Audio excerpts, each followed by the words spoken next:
जलालगढ़ प्रखंड अध्यक्ष पप्पू जी, शहीद बाबू, अन्य प्रमुख साहब के साथ सैकड़ों जनप्रतिनिधि, पंचायत समिति, वार्ड सदस्य, इस तरह हमारे कस्बा के सैकड़ों साथी, श्रीनगर के नगर के सैकड़ों, हमारे काजा पंचायत के मुखिया जी, हमारे पप्पू पासवान ठाकुर जी, मौलाना साहब,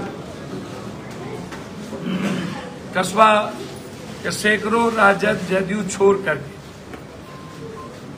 आज सभी लोग अपने घर, अपने परिवार में, जिनके साथ, जिनके पिता के साथ, जिनके परिवार के साथ मेरा बचपन से खेलने का, जीने का रिश्ता रहा है, आज सब लोग अपने परिवार में ज्वाइन किए। हमारी पार्टी आज उन सबको बधाई देती, उन सबको मुबारकबाद देता है। मैं उम्मीद करता हूं कि आज ही हमारे जिला अध्यक्ष, हमारे युवा प्रकोष्ठ, हमारे प्रदेश के महासचिव, हमारे कार्यकारी अध्यक्ष, सभी लोग आज ही इन लोगों को जिला कमेटी पदाधिकारी कुणाल जी को आईटी सेल में बिहार प्रदेश में और युवा में महासचिव और युवाओं में प्रवक्ता के पद पर और आईटी सेल में उनको जिम्मेदारी दी गई। इस तरह सभी साथियों को जिला में महासचिव, उपाध्यक्ष, सचिव का आज ही मनोनयन का पत्र आ गया है, सबको आज मिल जाए। दूसरी तरफ जाति जनगणना, मेरा सवाल बीजेपी से है। काका कार्लेकर की रिपोर्ट, आर्थिक सर्वे, गरीबी की स्थिति, देश में 92% लोगों को 6,000 रुपया मात्र इनकम और 84 करोड़ को 5 किलो अनाज और लगभग 64% दलित, कमजोर, वंचित, शर्मा, जोल्हा, नुनिया, चंदवंशी, निषाद, केवट, मल्लाह, ऐसे सामाजिक रूप से, आर्थिक रूप से कमजोर लोगों के पास भूमिहीन। आजाद हिंदुस्तान के बाद आज भी हिंदुस्तान में 9.5 करोड़ से ऊपर आदिवासी की आबादी होने के बाद 3,000 भी छोटे नौकरी पेशा में नहीं है। वाल्मीकि मुसहर जो समाज बिहार में 4% है, 3% है मुसहर, वो 0.2 भी उनका एजुकेशन नहीं है, भूमिहीन है। जब समय काल पात्र के अनुसार चीजें चेंज होती, मैं बीजेपी से पूछना चाहता हूं, जब आपने एक कमेटी की घोषणा की और वो कमेटी की रिपोर्ट आज तक आप नहीं ला पाए 9 सालों में नरेंद्र मोदी जी का है, क्या सामाजिक आधार है? समय के अनुसार ऊंची जात के गरीबों को आरक्षण की बात पुकार हुई कि नहीं? ये डिमांड पहले नहीं था, लेकिन जब आर्थिक, सामाजिक रूप से, शैक्षणिक रूप से ऊंची जात के गरीब निचले पदान पे गए तो आज 10% आरक्षण को सभी लोगों ने स्वीकार किया। वो आरक्षण 27% ओबीसी से ही आपको दिया, हमारे भाई की तरह। तो जब तक इलाज कैसे होता? बिना जांच के आपको 3 दिनों से फीवर हुआ, फीवर नहीं छूट रहा तो जांच होगी ना डेंगू का? जब आजादी के बाद गरीबी और गरीब शब्द हट नहीं रहा, एजुकेशन और भूमिहीन हम खत्म नहीं हो रहे, तो हमको आप ये बताइए रास्ता क्या है? ये समझना कि आर्थिक, सामाजिक शैक्षणिक और राजनीतिक रूप से कैसे इसको ऊपर किया जाए, तो आप कब समझिए। ये बात बाबा साहब अम्बेडकर भी से लेकर के आज तक, जब आजाद हिंदुस्तान के वक्त 10 साल का मात्र वक्त दिया गया था कि एक एक व्यक्ति को एजुकेशन करना है और गरीबी खत्म करना है, आत्मनिर्भर बनाना है भारत को अर्थ से, और 140 करोड़ की 30 करोड़ की आबादी के बाद भी हम दुनिया में सबसे ज्यादा गरीब। तो जाति जनगणना आवश्यक थी कि नहीं। बार बार ये सवाल उठता है, जिसकी जितनी जनसंख्या उतनी भागीदारी। एसटी एससी को मिला करके 23% हिंदुस्तान में है। एक भी आप हमको बताओ दलित में कहां सीएम है? क्यों सीएम नहीं? क्यों पीएम नहीं? अत्यंत पिछड़ों में क्यों एक भी सीएम नहीं? कहा है 32% अत्यंत पिछड़ा होने के बाद क्या कारण है सीएम नहीं है? ये सवाल पप्पू यादव के लिए भी गंभीर विषय है। 63% ओबीसी, एसटी एससी, ओबीसी और अत्यंत पिछड़ा।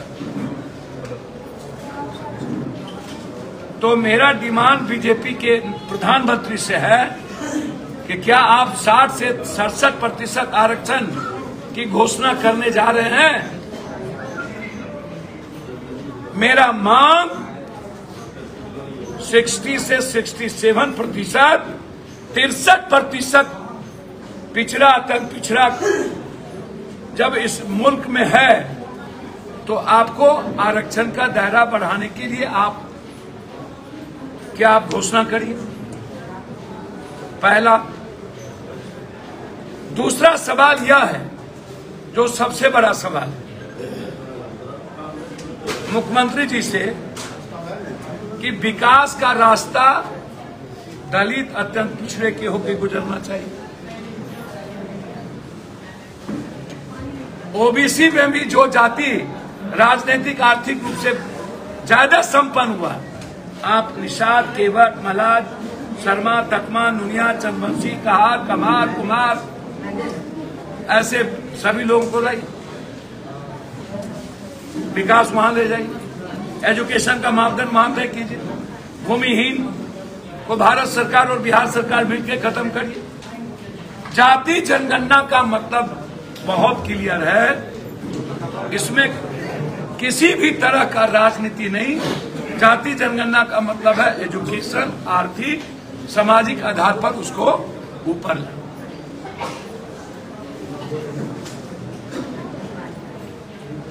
और हमारी, जब हम एक अपने भाई को 10% आरक्षण दिए 27 में से, तो आप मेरे आरक्षण को बढ़ाइए 63%। जो आंध्र प्रदेश के, तमिलनाडु के मुख्यमंत्री स्टालिन ने किया,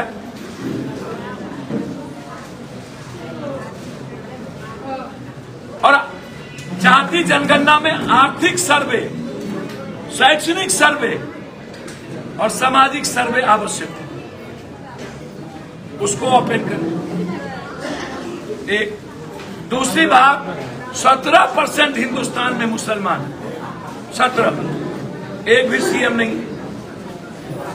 लेकिन सबसे बड़ा सवाल है मुसलमानों में कि इस्लाम मुसलमान में जाति नहीं करता।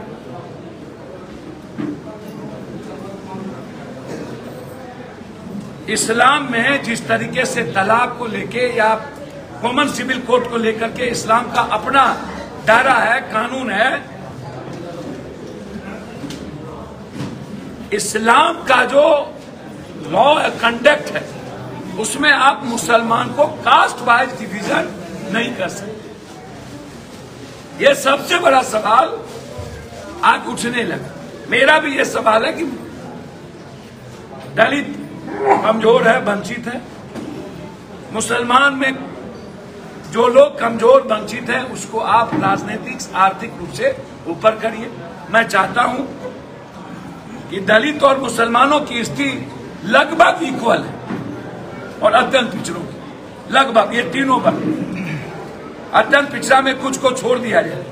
ओबीसी में जो कुशवाहा यादव वो कुर्मी है। आज हिंदुस्तान में एक जाति में सबसे ज्यादा यादव 14%। एक जाति सिंगल जाति में सबसे ज्यादा यादव।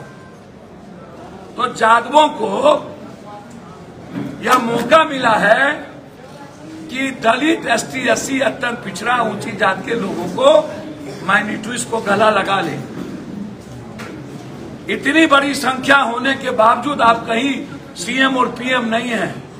इसीलिए नहीं है कि आपको माइनॉरिटीज के साथ साथ ऊंची जात और दलितों को अत्यंत पिछड़ों को आगे लाना पड़ेगा। आप हिंदुस्तान के पीएम भी बन सकते हैं। आप हिंदुस्तान में 10 जगह सीएम हो सकते हैं, लेकिन बगैर दलित अत्यंत पिछड़े और ऊंची जात के सम्मान के बगैर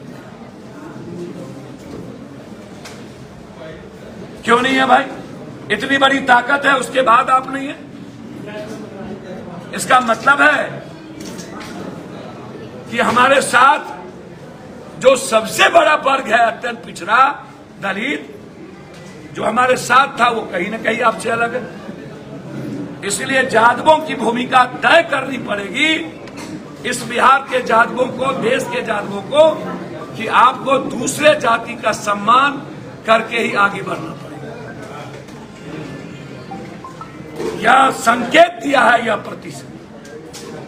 और माइनॉरिटीज में बहुत क्लियर है कि इस्लाम के ही कंडक्ट पर, हदीस के ही कानून पर आप उसका मूल्यांकन। आप अलग अलग शेख सैयद पठान खान इधर अलग, रैन अलग, सुरजापुरी अलग, शेरशाबादी अलग, कुल्हैया अलग, अंसारी अलग नहीं कर सकते, नहीं कर सकते। अत्यंत पिछड़ी जाति है 32% तो है, उसको आगे लाना पड़ेगा हमें। और उनके लिए आरक्षण बीच में हमें तय करना पड़ेगा कि 67 में 60 में अत्यंत पिछड़ों के लिए आरक्षण, दलितों के लिए आरक्षण की भूमिका क्या होगी, ओबीसी और अत्यंत पिछड़ों के आरक्षण में तय करना पड़ेगा। मेरा डिमांड है जिस तरह ऊंची जात और ओबीसी में आरक्षण तय हुआ उस तरह ओबीसी और अत्यंत पिछड़ी जाति के बीच भी आरक्षण तय, दलितों के बीच भी आरक्षण तय। इसीलिए मैं कह रहा हूं जिसकी जितनी जनसंख्या उतनी भागीदारी। अत्यंत पिछड़ों की जनसंख्या 32, भागीदारी हो। दलितों की जनसंख्या 10 से 24, भागीदारी हो। एसटी एससी को मिला के माइनॉरिटीज की संख्या 17, राजनीतिक आर्थिक हिस्सेदारी हो, जिसकी जहां जितनी है उसकी हिस्सेदारी हो। बिल्कुल। और मेरा सवाल यह है, चुनाव आयोग ने 14 करोड़ 92 लाख के अगले चुनाव में उन्होंने बात कही थी। इस बार 13 करोड़ 10 लाख की जाति जनगणना। सरकार कहती है कि 56 लाख लोग यहां से पलायन कर गए। नहीं, मेरा कहना और लोग कहां गए? जो बाहर हैं उसकी भी जाति जनगणना। जो लोग चले गए भारत बिहार छोड़ के वो अलग है, लेकिन जिनका दोनों जगह है उनको भी जाति जनगणना। बहुत इसमें कुछ पूछना है तो आप पूछ सकते हैं। जाति लोग कह रहे हैं आंकड़े छुपाए जा रहे हैं। सर मुझे समझ में नहीं आता, आंकड़ा छुपाया जाता तो 3% ही कुर्मी होते, निषाद 2%, राम 5 पॉइंट कुछ, मुसार 3 पॉइंट कुछ, अंसारी 2 पॉइंट कुछ।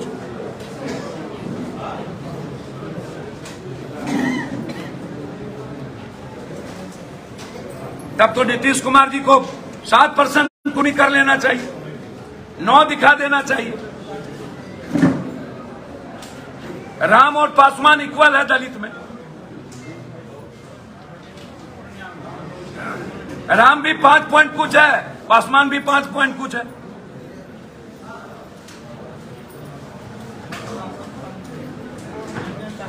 कुशवाहा भी 4 पॉइंट कुछ है, कुर्मी से ज्यादा कुशवाहा है। और आंकड़े कौन है? एसटी, एससी, दलित, अत्यंत पिछड़ा और पिछड़ा। सबसे ज्यादा आर्थिक स्थिति किसकी खराब है? दलित और मुसलमान की सबसे ज्यादा, और अत्यंत पिछड़ा की सबसे ज्यादा। राजनीति में भागीदारी अत्यंत पिछड़ा, दलित और मुसलमानों को नहीं मिलती है।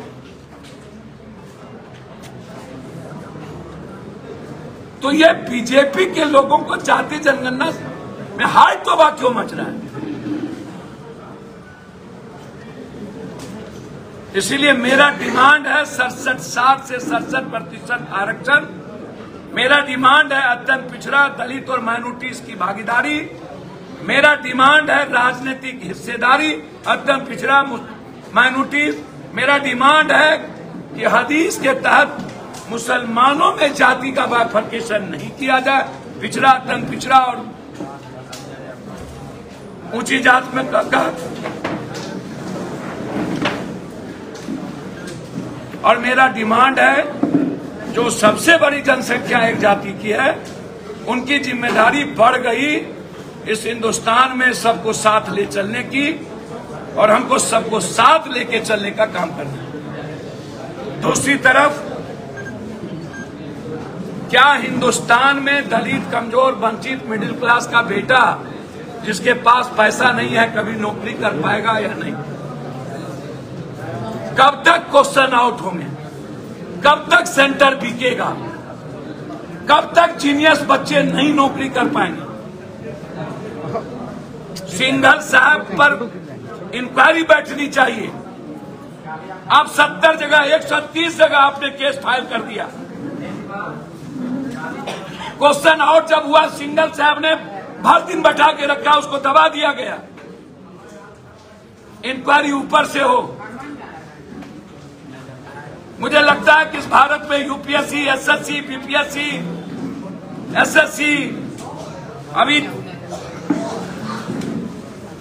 जिस चेयरमैन के साथ लिया जा रहा है, आखिर हर बार क्वेश्चन आउट। क्या टीचर में भी 10 लाख, 12 लाख, 13 लाख के बाद बहाली होगी?